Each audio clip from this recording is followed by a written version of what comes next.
याद रखना चाहिए, अच्छे और बुरे भावों की उत्पत्ति, ये 10 बातें प्रधान होती हैं। आपके अंदर अच्छे भाव आ रहे हैं या बुरे भाव आ रहे हैं तो उनमें ये 10 बातें प्रधान हैं।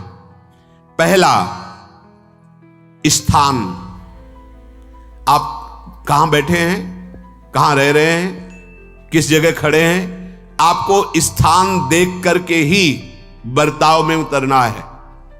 जैसे मंदिरालय है, आप वहां खड़े होंगे तो तमोगुण अपने आप बढ़ने लगेगा, आसुरी प्रवृत्ति बढ़ने लगेगी। ऐसे ऐसे जिस स्थान पर खड़े होने से, देखने से, बात करने से हमारी वृत्ति बिगड़ रही, उस स्थान का तत्काल त्याग कर देना चाहिए, वहां से हट जाना चाहिए। पहला है स्थान। जैसे सत्संग, यमुना जी का एकांतिक पावन तट, किसी लता के नीचे, किसी संत भगवान के सानिध्य में, अब हमारा ये स्थान भजन वृत्ति बढ़ाएगा।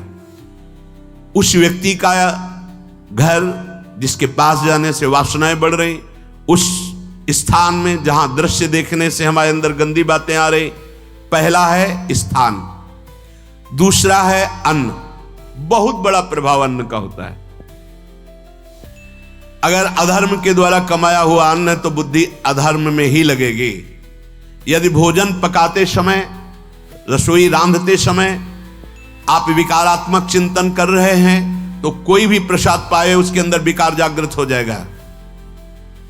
अन्न का बहुत बड़ा प्रभाव पड़ता है। एक बार पूज्यपाद उड़िया बाबा जी महाराज अपने परिकर के साथ भ्रमण में थे तो किसी बड़े धनी मानी ने निमंत्रण दिया, महाराज आज यहीं रुको। तो बाबा ने कहा हम लोग गांव के अंदर नहीं रुकते, तो बाहर कोई वृक्षों का समुदाय, जंगल जैसा, तो उसमें वहां रुके, पर भोजन उनकी तरफ से, भोजन सबने पाया। जब सुबह हुआ तो महात्मा जन, साधक जन एक दूसरे की तरफ देखे और बोले आज तो हमको बड़ा दोष हुआ, गंदा स्वप्न आया और हमारा संयम बिगड़ गया। बोले ये तो हमको भी हुआ, जितने थे सबको हुआ। उड़िया बाबा के समीप गए, बाबा ने कहा अच्छा ऐसा हुआ, ये तो अन्न दोष है, बुलाओ अन्न पवाने वाले को, फिर चलेंगे। बुलाया और बाबा ने कहा बिल्कुल सत्य बोलना, नहीं तो आप जानते हो इतने महात्माओं के संयम को आपने भ्रष्ट कर दिया, सत्य बोलना क्या बात थी। तो उनका महाराज संतान नहीं हो रही थी, सुना था आप बहुत सिद्ध महापुरुष हैं तो आपके परिकर को इसीलिए पवाया, अंदर काम भाव था कि हमारे कामना थी कि संतान उत्पन्न हो, वैसे चिंतन करते हुए बनाया ऐसे। बोले सबका संयम नष्ट कर दिया, होश में, नरक जाने वाली बात मत सोचो। अरे संतों को पवाओ जैसे अपने पुत्र को पवाते हैं, ऐसी भावना करनी चाहिए। आज हो भाग्य तो परिणाम खुद मंगल में निकलेगा। काम भाव से युक्त होकर क्यों बनाया, सब संतों के अंदर विकार पैदा कर दिया। अन्न का प्रभाव पड़ता है, हम जैसा अन्न पाते हैं वैसा। कई बार सुनाया है, सिद्ध महापुरुष पूज्य प्रातः स्मरण श्री बलराम दास जी महाराज झाड़ू मंडल के, यमुना के पावन तट पर ही है, रास मंडल के पास ही, वो अपने एक लता के नीचे बैठे हुए भगवत चिंतन कर रहे थे। अचानक यमुना जिस नजदीक है तो कोई माई स्नान किए हुए निकली तो नेत्रों ने देखा और विकार उत्पन्न हो गया। वयोवृद्ध सिद्ध महापुरुष, उन्होंने कहा आप तो इस शरीर को नष्ट कर दूंगा। शिष्यों ने कहा महाराज ऐसा क्यों? बोले किसी माता के शरीर को देखकर हमारे अंदर विकार क्यों आ गया? ऐसा नहीं, आज तक कभी नहीं हुआ, ऐसा क्यों हुआ? उनका महाराज आपस में सब शिष्यों ने कि कुछ ना कुछ तो खान पान में गड़बड़ी हो गई तभी ऐसा हुआ। बाबा आज परिक्रमा करते हैं वृंदावन की, बाद में आप जो आदेश करेंगे जैसा करेंगे, पहले परिक्रमा। वृंदावन की परिक्रमा का बहुत बड़ा प्रभाव। जब कभी मन आपका ऐसा विक्षिप्त हो, परेशान हो, तत्काल परिक्रमा प्रारंभ कर देना, नाम जप करते हुए। आप देखना परिक्रमा पूरी होते होते शांति हो जाएगी। बाबा ने खूब नाम कीर्तन करते हुए शिष्यों के साथ परिक्रमा दी, मन का विकार शांत हो गया। उनका ऐसा कैसे हो सकता है कि हमारे अंदर विकार आ गया? ये बड़ी सूक्ष्मता का विषय है। कल प्रसाद कहां से आया था? उस समय लाड़िले गोविंद देव जी महाराज यहीं विराजमान थे वृंदावन में। बोले तो ठाकुर गोविंद देव जी का प्रसाद आया था। लकुट उठाई है वो तो भगवत स्वरूप, तस्मित तज्जने भेदा भावात। भगवान और भगवान के ऐसे जनों में भेद नहीं होता, वो भगवत स्वरूप होते हैं। गए और कहा बताओ आपका प्रसाद न पावे तो अपराध लगे कि प्रसाद नहीं पाया, और प्रसाद पावे तो हमारे अंदर काम जागृत हो जाए, हम तो मरे ना दोनों तरफ से। तो ठाकुर जी बात कर रहे थे, दूसरों को नहीं सुनाई दे रहा था। कह रहे थे कि देखो नाराज मत हो, कलकत्ता की वैश्या थी, उसने भोग लगाया, अब उसने भोग लगाया तो हमने चख पाया, तो आपको प्रसाद का किनका लेना चाहिए? किसने कहा था कि पूरा प्रसाद पाइए? जरा किनका ले लेते हो, मधुकरी पाते। हाँ ये बात आपकी मान, तो हमारा तो पूरा विश्व है, कोई भी भोग लगाएगा हम तो पाएंगे। और हमारे प्रसाद की निष्ठा आप सबके हृदय में, तो किनका लीजिए, पूरा मत पाइए। सोचिए, भगवद अर्पित प्रसाद और वृत्ति भगवान ने आदेश किया किनका पाओ, माधुकरी मांग के खाओ। यहां वर्णन कर रहे, यदि हम अन्न थोड़ा भी हमारे अंदर दूषित चला गया, तो जब कभी ऐसी विकार की भावना हो, आपके अंदर विकार बन रहा है, तो खोजिए। आपने कोई दृश्य देखा है, आपने किसी से बात की है, आपने कोई ऐसा संकल्प बनाया, नहीं, तो फिर भोजन दोष आ गया, अब आज उपवास कर दो।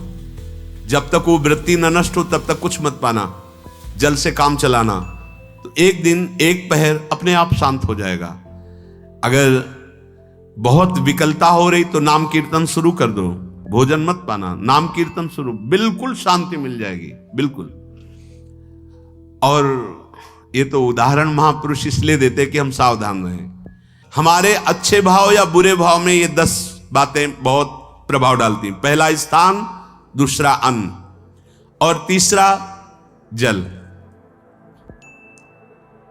पानी भी बहुत संभाल के नहीं, आजकल तो देखो प्रायः ऐसे दांत से प्लास्टिक नोचेंगे, ऐसे पानी पिएंगे, कब भरी गई, कहां भरी गई, कैसा पानी, बड़ा देखो कैसा हमारे भजन साधन के लिए विक्षेप पैदा होता चला जा रहा है। पहले सुंदर सरोवरों का जल, मतलब 15 वर्ष तो गंगा जल ही केवल पिया है, जो आकाशवृत्ति से मिला नहीं, गंगा जल ही पिया है।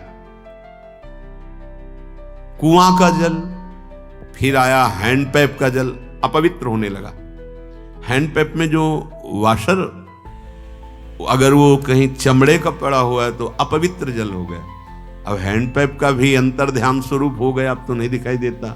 अब रह गया है मोटर से निकले और फिल्टर में जाए, वो मशीन जो फिल्टर करती पानी को, आरओ, उससे। अब वो जिनके पास है तो है, नहीं तो परिक्रमा लगाया हो, आपको पानी पीने को नहीं मिलेगा। देखो कैसा समय आ गया। भोजन, पहले कोई दगाबाजी भोजन में तो नहीं करता था। गांव में जब जिसके यहां दूध बेचा जाता था ना, उसको बहुत लघु दृष्टि से देखा है, गाय माए एक बराबर होती है, ये दूध बेचता है। 10-5 किलो मठा तो आप ऐसे मांग के ले सकते थे, अगर अड़ोस पड़ोस में वो मठा मिल जाएगा। जब कोई उत्सव होता, फ्री दूध 100-200 500 किलो पूरे गांव के सब दे देते, कोई ऐसे बेचता था। अब दूध नहीं, जब बूढ़े लोग बैठते थे कहते थे पानी बिकेगा आगे चल के। आज पानी बिक रहा है, नहीं बिक रहा, पानी बिक रहा है। हमें लगता है सबको ही पैसे से ही पानी है, वो बोतलें नीली नीली रही, इतनी बड़ी बड़ी बिकती, उन्हीं से पानी पिया जा रहा है। आगे और समय जल का प्रभाव पड़ता है। जैसे हम गंगा जल पीते थे, सही कहते हैं, कई दिन जब भोजन नहीं मिलता तो पूरी पौष्टिकता गंगा जल से मिलती थी। गंगा माता के जल से ऐसा लगता था मानो हम परम पावन अमृत पान कर रहे हैं, सारी पौष्टिकता मिलती थी। कुएं का जल अपने आप में पौष्टिकता से युक्त होता है, जो हमें चाहिए।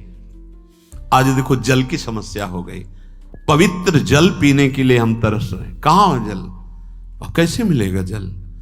या तो आप पैसे वाले हो तो आप खरीद करके पीजिए, नहीं तो अब वो जल नहीं रह गया कि कुएं से निकाला पी लिया या सरोवर से पी लिया, या कैसा दुर्भाग्य है।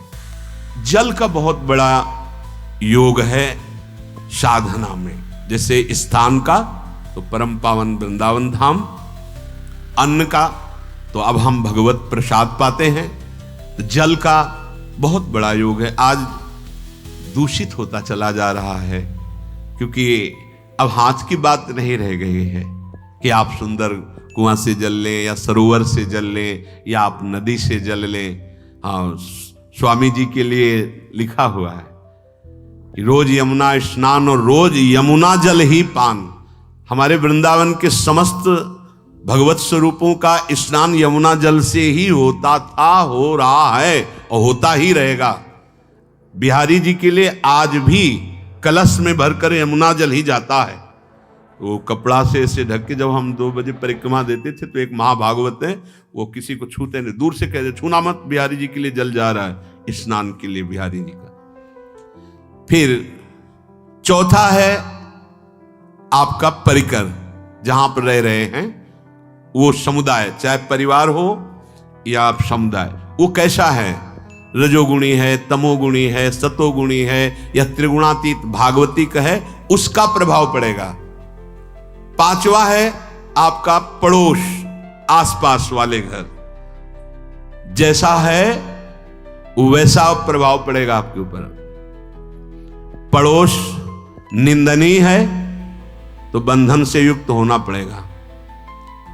लंका के पड़ोस में रहने के कारण अगाध महिमा वाले समुद्र को बांध दिया गया। रघुनाथ जी ने पुल बांधा और दंड देने के लिए तैयार हो गए थे सरकार, अग्निबाण संधान कर लिया था, पड़ोस के कारण ही तो ना, पड़ोसी रावण था। इसीलिए आस पड़ोस का बड़ा प्रभाव पड़ता है। फिर अगला है दृश्य, इस पे बहुत सावधानी की जरूरत है। ये मोबाइल भगवान चल गए हैं, बहुत विस्तार से चल गए हैं। अब कोई छोटा मोबाइल रखना नहीं चाहता, सब वो स्क्रीन वाला रखना चाहते, टच मोबाइल। दृश्य से बचो, बच्चों, जवानों, बूढ़ों, सबकी वृत्ति जो माया आकर्षित करती, जो दृश्य हम देखने के लिए अंदर से उल्लसित है, वो मोबाइल में सब है, चाहे भागवतिक और चाहे सांसारिक। तो भाई देख लो, गुण दोष में संसार है। अगर आप दोष ग्रहण करना चाहते हो तो दोष ले लो, गुण तो गुण। बहुत बहुत खतरनाक विषय है और बहुत लाभदायक विषय है। किसी संत की वाणी एक बार समझ में नहीं आई, अगर हम 10 बार सुने तो समझ में आ जाएगी। ये लाभदायक है। कभी कोई किसी से बात करनी, पहले जाए तो पोस्ट कार्ड चलते थे, एक कार्ड, वो 15 पैसे का इतना बड़ा वाला आता था, 25 पैसे का बंद वाला लिफाफे में आता था, नीले नीले कागज का 15 पैसे वाला कार्ड। उसमें चिट्ठी जाती थी महीनों में, कभी यहां 1 मिनट में अमेरिका से बात कर लो, कितनी बढ़िया बात हो गई। उसका दुरुपयोग ना करो। अब हमारी इतनी चंचल वृत्ति है कि दुरुपयोग करने के लिए उत्साह बढ़ जाता है। बोले अब सब काम हो गया है, अब एकांत सेवन कर रहे हैं, अंदर से सिटकिनी बंद और मोबाइल भगवान का संग शुरू। 2-4 मिनट सत्संग और अच्छे दृश्य देखे, फिर बगले में वहां सब होता है कि आप बस उसको ऑन कीजिए, फिर जो मनोरंजन शुरू होता है, फिर उपासक मिटिया मेट हो जाता है। ये बहुत सावधानी की बात कह रहे हैं। वैसे हमें लगता है यदि आप कोई बड़े कार्य वाले ना हो तो छोटा मोबाइल रखे तो अच्छा रहता है। तो इसलिए ये एक ऐसा कलयुग भगवान ने रचा है कि बचा पाना बड़ा मुश्किल है। इससे वृत्ति को बचाओ, जो बचा ले गया वो आगे साधना कर सकता है। बहुत सावधान बच्चों। हमें लगता है यदि आपका मन चंचल हो, आपके शासन में ना हो, तो स्क्रीन वाला मोबाइल अपने माता पिता को दे देना चाहिए। और हम कहते रखो, छोटा वाला रखो, कभी कोई आपत्ति विपत्ति या सूचना देनी हो, बढ़िया काम करता है। जरूरी नहीं है इतना बड़ा लेके चलना। हाँ, अगर आपको बहुत राजकीय विभाग के कार्य हैं तो बात अलग है कि कौन सी सामान कहाँ कैसे, तो वहां से वीडियो भेज रहा है, वो चेक कर रहा है, यस हाँ ठीक है अब चलाओ। अपने को क्या काम है? सत्संग अगर सुनना है तो सत्संग सुनने के अलग यंत्र आते हैं, चला दो उसमें, वो इतनी बड़ी लगती है उसमें चिप, पेन ड्राइव ऐसे लगा दो और सत्संग सुनो। जरूरी वो दृश्य वाला रखो।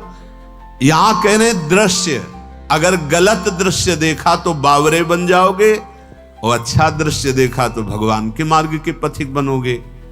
तो देखो, अच्छे दृश्य में भी दोष दर्शन की वृत्ति की गुंजाइश है।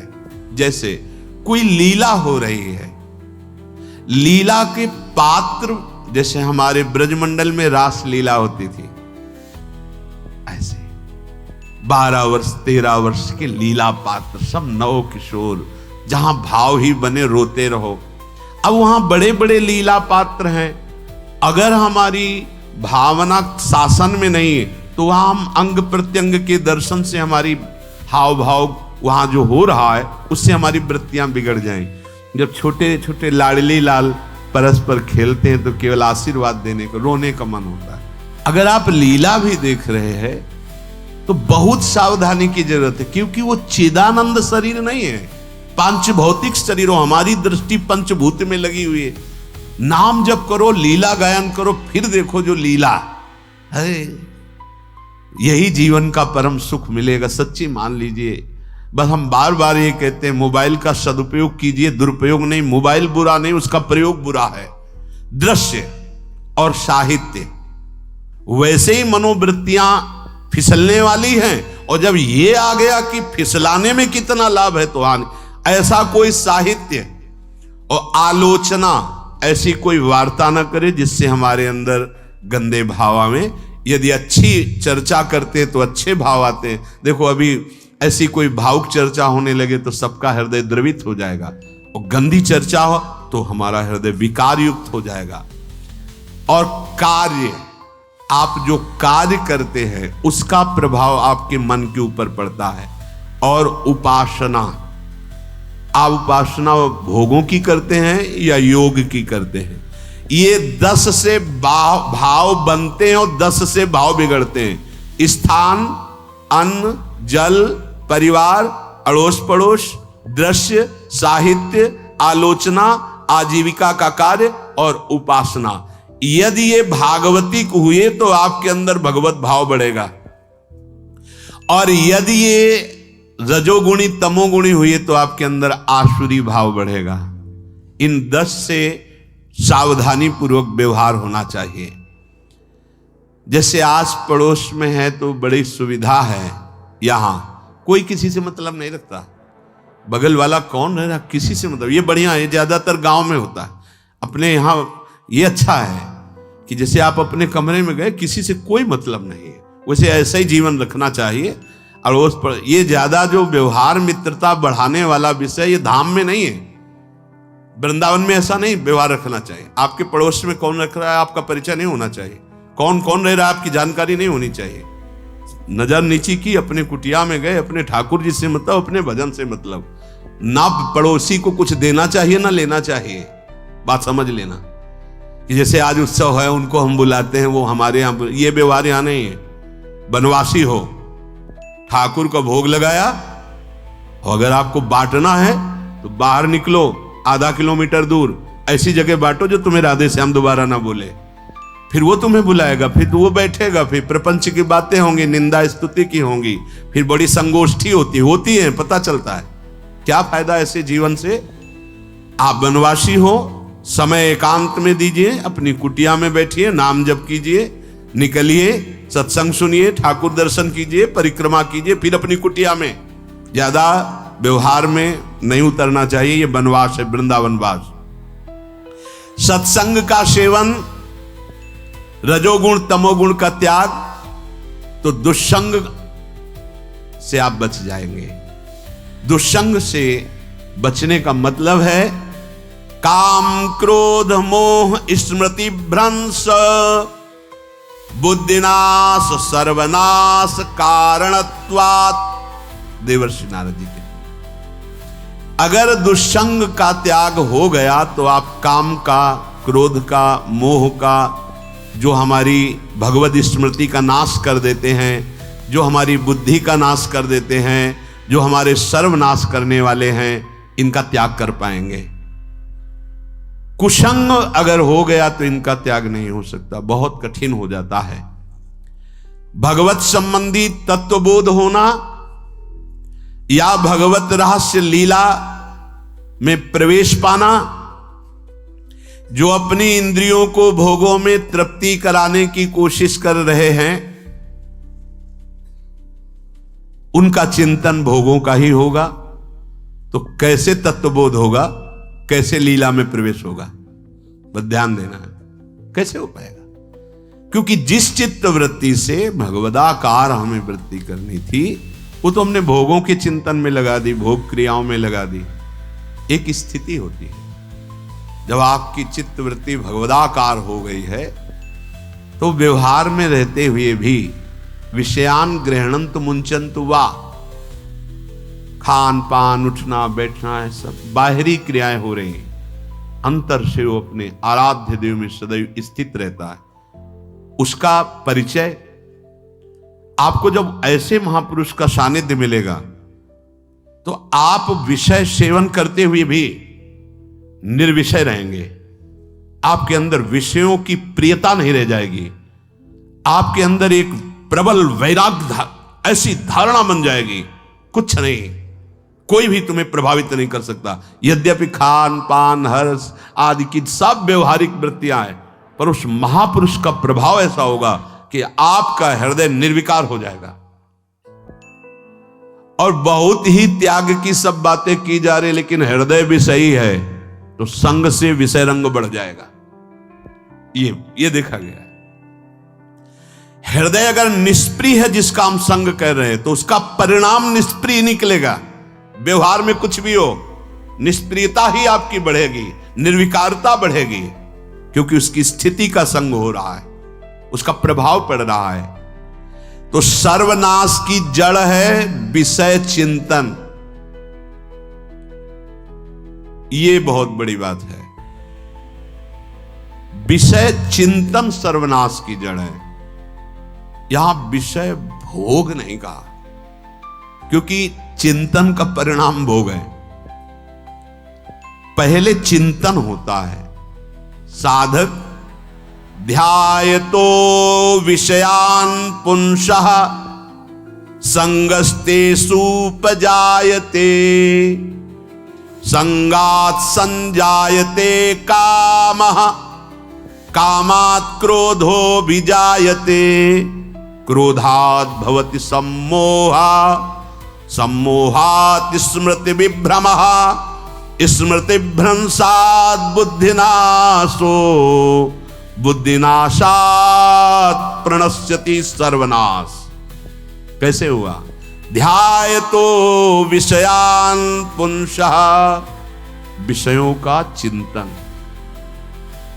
इसीलिए अनन्यश्चिन्तयन्तु माम भगवान आदेश करते हैं। विषय चिंतन न होने पाए, बिना चिंतन किए आपको कोई भी सुख नहीं मिल सकता। आप देख लीजिए, जगत के किसी भी भोग का सुख नहीं मिल सकता। चिंतन से ही आपको सुख की अनुभूति हो रही है। अगर आप चिंतन ना करें तो आपको कोई सुख नहीं मिल। आप चिंतन उसका घसीट लिया गया। अगर सुख होता तो भोग में मिल जाता, नहीं मिला। क्यों? कि बोले चिंतन नहीं। किसी को किसी गाढ़ विषय के चिंतन में फंसा दे, फिर उसके सामने भोजन रखे, खीर में नमक डाल दे, सब्जी में चीनी डाल दे और गाढ़ विषय में फंसा दे। तुम्हारा लड़का जो अकेला था, वो ऐसा ऐसा दुर्घटना हो गई, वो अस्पताल में, अब जल्दी से भोजन पाओ और निर्णय बताओ। वो बिल्कुल नहीं बता पाएगा कि खीर में नमक था, सब्जी में चीनी थी। उसका चिंतन वहां फंस गया। अगर ऐसे चिंतन हमारा प्रियाजू में फंस जाए तो संसार के सब क्रियाएं होते हुए भी वो परमहंस है, वो विदेह है। चिंतन, हम लोग चिंतन में चूक कर देते हैं, तो फिर क्रियाओं में हमको बंधना पड़ता है। नहीं, सच्ची मानिए, कोई भी क्रिया उसे बांध नहीं सकती। तो क्या जिनका भगवत चिंतन होता है वो असत क्रियाएं भी करते हैं क्या? तो बोले जब चिंतन ही नहीं तो असत क्रियाएं कैसे हो सकती है? पहले क्रिया के असत चिंतन होता है। आप देखना, कोई भी कार्य पहले चिंतन होता है। इसीलिए यहां कह रहे हैं ध्यायतो विषयान पुंसा संगस्तेषु उपजायते। पहले सबसे पहले विषय का चिंतन होता है। अगर विषय का चिंतन ना होने पावे तो आपको कोई फंसा ही नहीं सकता भोग, कोई भी भोग नहीं फंसा सकता। जहां विषयों का चिंतन हुआ तो संग की प्राप्ति, विषय भोग की प्रबल इच्छा, प्रबल आसक्ति, और वो जो चिंतन हुआ था वही आपको सुख दे रहा है। वही, वहां सुख नहीं है, आपके चिंतन का वहां सुख। जैसा चिंतन, अगर आपका चिंतन विक्षिप्त कर दिया जाए, एकाग्र ना होने पाओ, तो किसी में आपको सुख नहीं मिलेगा पक्का। अगर वही चिंतन सावई मना कृष्ण पदार विंदे हो तो कोई सुख है। गोपी जनों के पति भी हैं, पुत्र भी हैं, पूरे परिवार की सेवा करती है, और बड़े बड़े परमहंस उनकी चरण रज वंदना करते हैं। क्यों? क्योंकि उनका चिंतन भगवान का हो रहा है। एक भी वृत्ति शरीर चिंतन में नहीं, बलिहारी है। मुरारी पादार्पित चित्त वृत्ति। विषयों के चिंतन से विषयों में आसक्ति पैदा होती है। आसक्ति से विषय कामना की प्रबलता और क्रिया होती है, और क्रिया में बाधा पड़ने से क्रोध पैदा होता है। क्रोध से मूढ़ता छाती है, मूढ़ता से स्मृति भ्रमित हो जाती है, स्मृति भ्रंश से बुद्धिनाश होता है, और बुद्धिनाश ही सर्वनाश है। इसलिए चित्त का निरंतर अधिक समय तक सावधानी पूर्वक भगवन नाम में, भगवत लीला में, आप सब भगवत कृपा पात्र जन है, चिंतन न बिगड़ने पावे। होता क्या है कि क्रिया से तो हम सावधान है, समाज है, क्रिया से तो हम सावधान, क्योंकि समाज भी है, व्यवहार भी है सामने, लेकिन चिंतन तो कोई नहीं जान रहा ना, अंदर ही अंदर हम क्या चिंतन कर रहे हैं। तो साधक चूक कर बैठता है। देखो, बाहर चूक होगी तो उसका प्रायश्चित हो ही जाएगा, चार लोग निंदा करेंगे, पिटोगे, अपमानित होगे, प्रायश्चित। लेकिन अंदर जो हमारा गलत चिंतन हो रहा, पूरा का पूरा अंदर हृदय मलिन कर देगा, हमें उस बात का प्रायश्चित भी नहीं होगा, हमें जलन भी नहीं होगी कि हम गलत चिंतन कर रहे हैं, क्योंकि सावधान नहीं है। खास बात साधना में चिंतन संभालने की है। काम क्रोध मोह स्मृति भ्रंश बुद्धिनाश सर्वनाश कारणत्वात्, देवर्षि नारद जी कह रहे हैं। चित्त का जहां अधिक चिंतन होता है वही हमारी तन्मयता बन जाती है, वही हमारा स्वरूप होने लगता है। बोले बहुत कामी पुरुष है, बोले बहुत क्रोधी पुरुष है, बोले बहुत नीच पुरुष है, पूरा संबोधन होने लगा उसके लिए, क्योंकि वो उसी चिंतन से, वैसी क्रियाओं से। अरे बोले तो बड़े भगत हैं, भगवान के स्वरूप है साक्षात। जो हम अधिक चिंतन करते हैं वही क्रियान्वित होता है, जो क्रिया होती, चिंतन होती, वैसे हमारा स्वरूप बन जाता है, वैसे हमारी स्थिति हो जाती है। सांसारिक विषयों और विषयी पुरुषों का शरीर संग, वाणी संग, मन के द्वारा संग, ये आपके अंदर विषय चिंतन बढ़ा देगा, विषय क्रियाओं में लगा देगा। इसलिए बहुत सावधान। विषय में कोई ताकत नहीं है, विषयासक्ति दुर्गति कर देती है। एक बार देवर्षि नारद जी जनक जी से कहा कि आप विदेह राज कैसे हैं, पत्नी भी है, परिवार भी है, सब वैभव भी है, वो आप एक राजा होते हुए विदेह राज। उनका आज विश्राम कीजिए, कल सुबह चर्चा करेंगे। तो रात्रि में अपने शयन गृह में देवर्षि नारद जी को शयन कराया और अपनी अर्धांगिनी से कहा कि आप जाकर शयन कीजिए देवर्षि नारद जी के साथ, जो आज्ञा। अब वहां देवर्षि नारद जी के समीप जब नारद जी ने देखा कोई स्त्री, तो शकिल गए और शकिल गए। वो आज्ञा जैसी हुई थी, जब दीवाल मिली तो दीवाल की तरफ मुंह करके लेटे रहे। अर्धरात्रि में उठी और चली गई। देवर्षि नारद जी सुबह गए और कहा कि ये क्या मजाक था आपका, यदि आपको ऐसा ही व्यवहार करना था तो आप हमसे कह देते, तो हम बाहर जाकर शयन करते, आपने ऐसा क्यों किया, क्या हुआ महाराज? जब हम वहां शयन कर रहे थे, कुछ रात्रि व्यतीत होने पर आपकी अर्धांगिनी आई और लेट गई सैया पे। उनको पता नहीं कि एक देव ऋषि के साथ ऐसा व्यवहार नहीं कर। फिर क्या हुआ महाराज? फिर हम और खेलते गए, फिर दीवार मिली तो उधर मुंह करके फिर सो गए। तो तुमने स्त्री को दीवार नहीं समझा, दीवार को दीवार समझा। यही आप में और हम में फर्क है। आपके लिए जैसे दीवार निश्चिंतता का कारण है, ऐसे ही हमारे लिए स्त्री होते हुए भी वो दीवाल की तरह ही है, किंचन मात्र विकार उत्पन्न नहीं कर सकती। यही अंतर है। इसी बात से हमको विदेह राज कहते हैं। ये स्थिति अब कह दे स्त्री शरीर और दीवाल में क्या ज्ञान की विशेषता? वो जड़ है और चैतन्य नहीं। ये शरीर भी जड़ है, चैतन्य आत्म तत्व है। पंचभूतों से दीवाल बनी है। अग्नि तत्व से ईंट पकाई गई है। पृथ्वी तत्व तो है ही, पृथ्वी तत्व में जल मिलाकर उसको आकार दिया गया है। वायु तत्व ने उसे सुखाया है, अग्नि तत्व ने पकाया है, और शब्द आकाश तत्व है। 5 भूतों से वो बना, 5 भूतों से बना है। सच्चा ज्ञान ये कि इसमें और दीवाल में कोई अंतर नहीं। चैतन्य घन आत्म तत्व के कारण ये चलता फिरता नजर आता है, और वो खड़ा स्थायी जड़ दिखाई दे रहा है। इसमें भी भगवान है, उसमें भी भगवान है। इसमें भी पंचभूत है, उसमें भी पंचभूत है। नरसिंह भगवान खंबे से प्रकट हुए थे, बस केवल अज्ञान के कारण जड़ चैतन्य का भेद है। तो आप समझ में आया।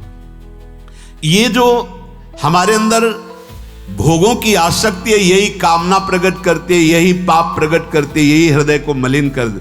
इसलिए हम अपने चिंतन को संभालें। चित्त चोर के चरणारविंद का चिंतन करें, निरंतर नाम जप करें, भगवद आश्रित रहें। प्रभु अपने भक्तों की रक्षा करते हैं, जैसे माँ अपने बच्चे की। करो सदा तिनके रखवारी, जिम बालक राखे महतारी। राधा राधा राधा।